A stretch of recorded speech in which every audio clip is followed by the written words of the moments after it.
We're back. We're back. We are back. We are back. Another Friday night of football. Another Friday night of fun. In the books. In the books. In the books, as they say. Less competitive night last Friday. Yeah, it really was not many games. Well, no, I think no games of ours that were, set up to be. No, it was not set up to be barn burners. The game I was most optimistic for a competitive finish to was Bata and Lennox. Mm-hmm. And it was very close. For a long time in the first half, it was 8-6 Lennox. Second half, I think Bata just wore up. Yeah. And Lennox ran, but that one wound up 50-12. Disappointing result for Bata. I mean, I saw Lennox possibly winning, but I didn't see it being a running clock. 42 points in the second half. Yeah. So that puts Bata really behind the eight ball as far as the rest of the season goes. Makes their game this week huge. Sydney had no trouble with Corning, 44-14. I did get the indication from the coaching staff, Sydney's coaching staff. The Corning is improving. They're figuring out the 8-man game. Their offense is starting to click. They have a few real good athletes. Donnie Sears. The dangerous. Donnie Sears is a real good athlete? Is that what you're... Donnie Sears, I'm sure Donnie Sears was a good athlete. You're a good miler in his day, huh? I bet he was. He was. He was like champion. Track's his thing. Yeah. He wrestled too, Did he? Yes, he did. Huh. I never saw him wrestle. I saw his younger brother wrestle one time for Hamburg High School in the tournament in Omaha. Oh, yeah? 1991. Well, there you go. Good story. Did he win? He upset the kid from Cathedral that was Nebraska State champ. Big match. Crowd went nuts. Nuts. We were stunned. Stunned by Donnie Sears. Did you wrestle for Hamburg also? Hamburg! Yes, they wrestled for Hamburg. Nice. But anyway, but Sydney beat Corning 44-14. Good athlete. You were talking about they had a good athlete or something. I say Corning has a bunch of good athletes. Donnie says they're improving. Donnie says they might make some noise and teams are going to have some trouble with them. Well, you would think, as they get more familiar with the 8-man game, they obviously are going to get better rather than before. So, and you can probably see that in the results. So, yeah, makes sense. Got a decent amount of kids out too. Noah McKeever, again, all over the place. Noah McKeever now has touchdowns, rushing, passing, and receiving. Did I tell you about that? He, against Villisca a couple weeks ago, he threw a pass, and Villisca's tall, gangly kid slapped the pass, knocked it right back to Noah, who caught it, went right in the middle like a quarterback draw, 18 yards for a score. Really? Yep. Wow.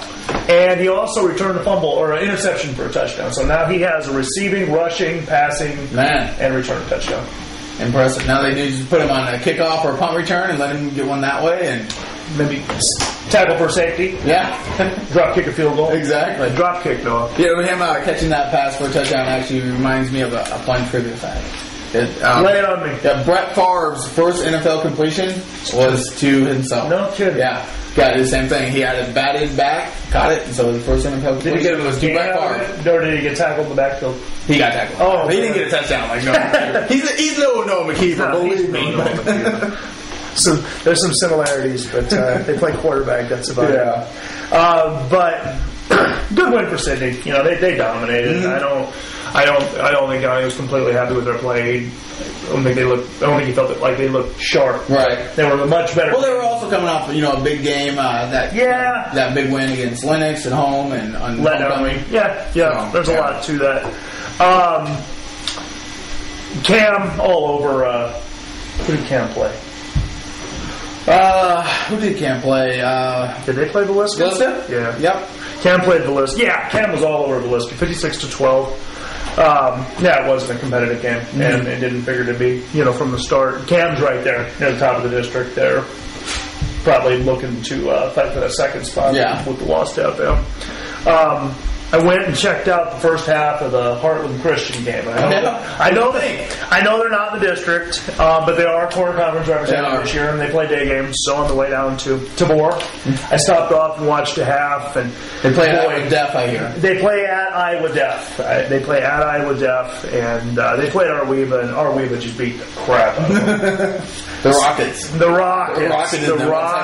They did. 65-8 was the final. Wow. I left at halftime. It was 42-8. Yeah. I've noticed that they have a lot of problems scoring points.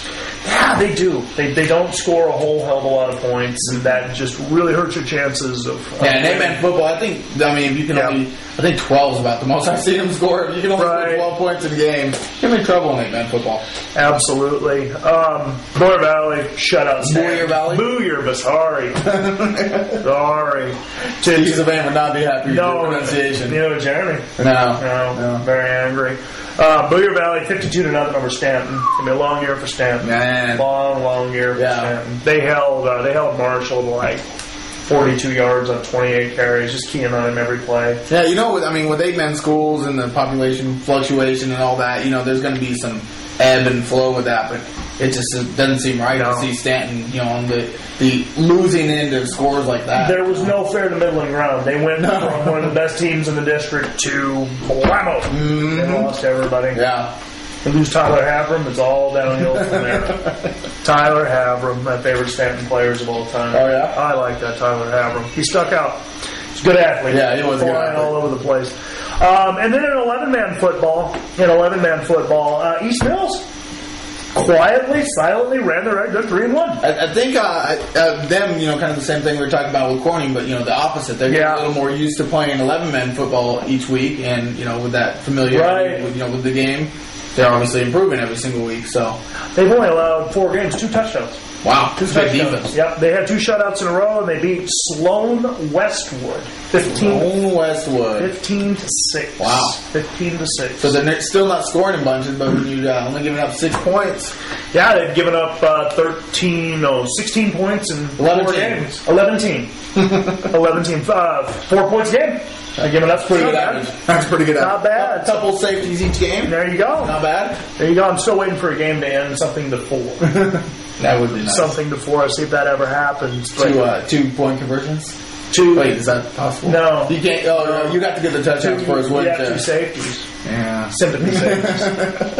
Give them a sympathy safety at the end of each half. The game I went to was in Tabor.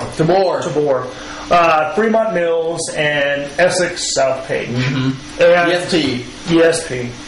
They knew what was coming and they couldn't stop.